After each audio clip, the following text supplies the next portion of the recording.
Okay, so I am outside of Legends Pharmacy here in West Monroe. And I just came to pick up my uncle's medication and everything. It wasn't ready, it wasn't paid for.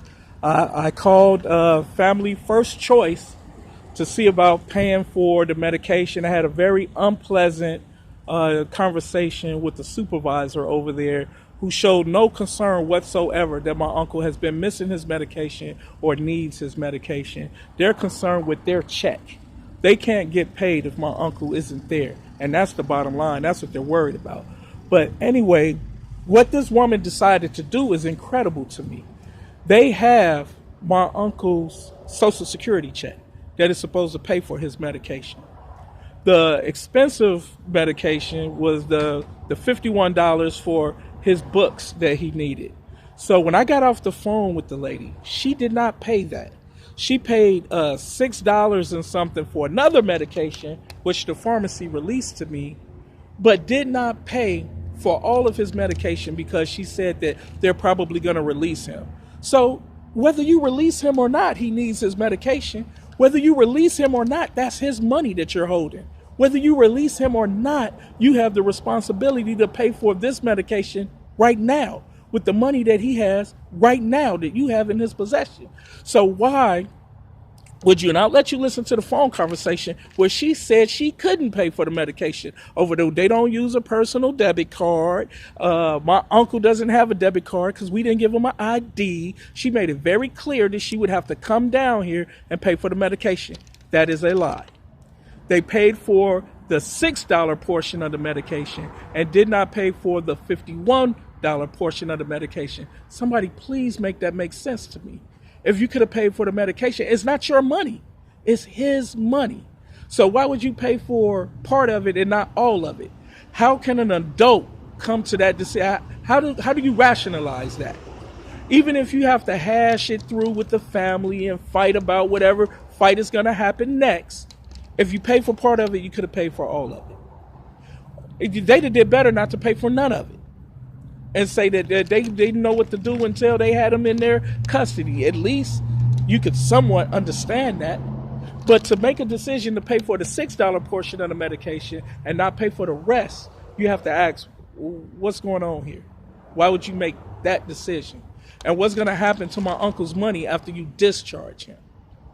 See, also, they didn't pay the phone bill. And she tried to make it like that was a deal to say, that phone bill wasn't paid. No, the phone bill has always been paid. There was a problem with his phone, the connection that the cable company fixed. And all of that is documented. The cable company know what they came out to fix. His phone is part of his cable package. So that's always been there and available. So you haven't paid the bill now. So you're not paying for his medication. You're not paying for his phone bill.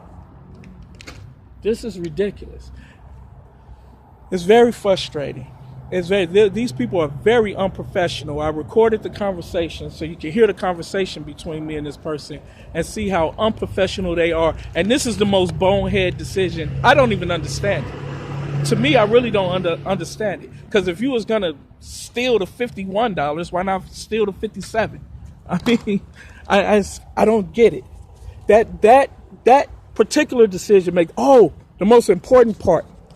The pharmacist heard the conversation because I had it on speaker and I was trying to get Family First Choice to speak to the pharmacist. So the pharmacist heard the conversation. They told me that they contacted Family First Choice before they called my dad. The pharmacist told me that. They told me that they contacted them to see if they was coming to, get the medication, if they needed the medication. And they said, the pharmacist said, the Family First Choice said, yes, they needed the medication, but they're not sure if they're discharging him or not. So they didn't pay for the medication because they wasn't sure if they was going to still have him as a client, but they still have his money. Shameful. And this is who Social Security chose to trust over the family. And then the woman lied and said that my uncle told them all of those and the same things that I'm saying about them. That's what my uncle told them about us. My uncle has dementia. My uncle cares about sitting there and watching his Westerns. You could sit around my uncle for 5 minutes and you would know that no one walked into my uncle's apartment. He said, you know what? I'm not happy with the way things are going, with my family. Can you please, take care of this? That's not my uncle. They made all of this stuff an issue. And the only reason my uncle even said anything about family first choice is they're mistreating him. He said they're talking to him like he's a 15-year-old and making him real uncomfortable now. He was never uncomfortable until they got control over his money. I do want to be clear. My uncle's Social Security check is only like $700. So now Family First Choice is finding out firsthand that's not even enough money to take care of my uncle. The family does that. All this extra stuff that they're trying to cut out and not pay, my uncle's rent is $250. His medication from here is $150. That's $400 right out the gate, and you haven't even fed him yet. You haven't bought any toiletries or anything else. You haven't paid any cable bill. That's why they're trying to cut out the cable bill. They're trying to see where they can trim the fat to keep my uncle's money. You don't need to do that. If you want to take over and what they're trying to do is a coup. They're doing a coup against the family to take over my uncle's finances, and now they're finding out there's not much finances to take over. And the only reason that the finances is such a big deal to the family, and me and my father both made that clear when Easter Seals asked my dad if he had a problem with whatever company we hired next controlling the finances, my dad said no. He don't care as long as the rent is getting paid. But I said I do have a problem. And the reason I do have a problem with it is because of stuff like this situation right here. We should not have to beg a company to purchase the medication. The power of the purse. Whoever controls the purse makes the decisions. What if they decide that he doesn't need the medication that the doctor prescribed, he can get by with a generic? If the family doesn't like that idea and they want the medication that the doctor prescribed, it's not their choice. They don't control the purse.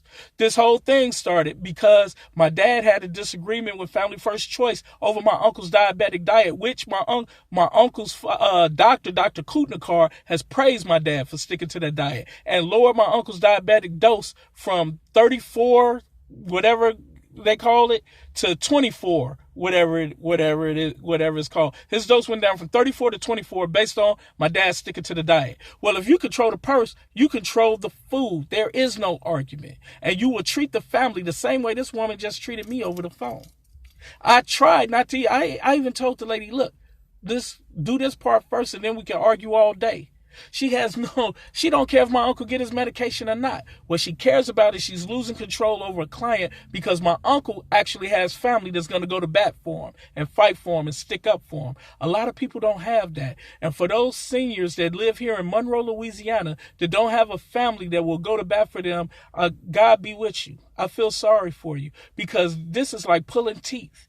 And Social Security how do I say this nicely? I don't know how to.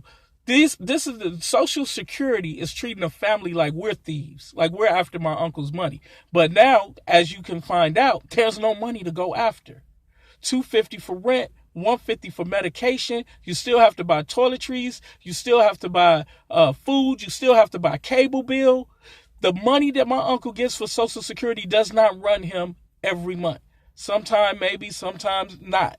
Whatever it is, the family makes up that difference. Now, the Family First Choice has it. It's a business for them. They're looking for profit. There's no profit here. And the only reason all of this became an issue is because Lakeisha had an axe to grind with my dad because they were bumping heads over my uncle's care. Now, let's look at the decisions that Family First Choice is making. Would anybody looking at this situation be surprised that the family is not happy? Would anybody listening to the conversation that I just had with this woman over the phone not understand why the family is not happy? You can't even be reasonable with these people. They are ghetto. They are ghetto, uncouth, and unprofessional. This woman took it real personal. The same things you're trying to say about my company. Lady, you're proving my point as we speak.